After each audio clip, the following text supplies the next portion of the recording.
not mild for all. India has admitted community transmission in the belief Omicron is mild. Even at the peak of the second wave in India last year, when no contact tracing was done or was possible, not a word was said about the Delta variant being in community transmission, where the source of infection cannot be traced. But with extremely transmissible Omicron becoming the dominant variant across major cities, INSACOG, the consortium mean to monitor the genomic variations in the SARS-CoV-2 virus has for the first time officially mentioned that India has entered community transmission. Daily fresh cases have been over 0.3 million since January 19, even as on June 15 last year, when the second wave had peaked here. India claimed to have only a cluster of cases, as reflected in WHO's last epidemiological report, mentioning that stage of transmission in member states. In contrast, the US declared community transmission in February 2020 when the source of infection was untraceable.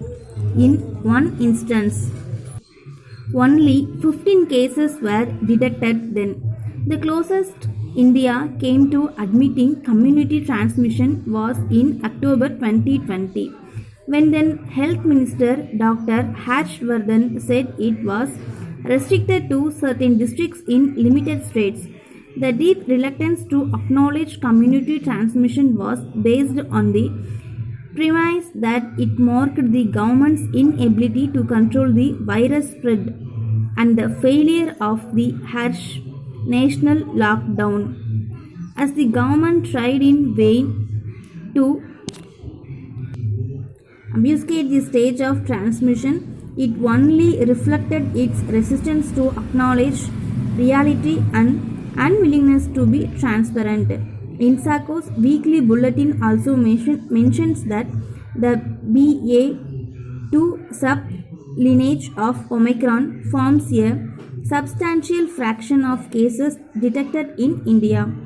This sublineage was detected a month after WHO had designated Omicron to be a variant of concern on November 26, 2021. Though the Omicron variant causes less disease severity intrinsically, and most of those who are fully vaccinated have only mild disease.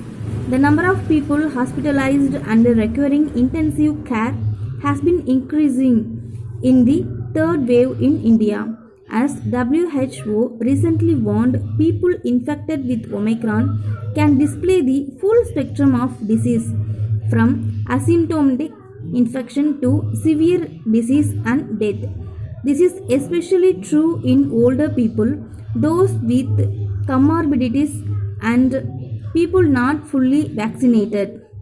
Though over 67% of adults have been fully vaccinated and nearly 8.2 million booster doses administered as on January 23, nearly 5.5% of healthcare workers, 6.8% of frontline workers, and 16.2% of those older than 60 years have not received their second dose.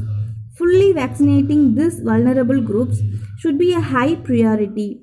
Meanwhile, the need for strict adherence to COVID appropriate behavior cannot be overemphasized.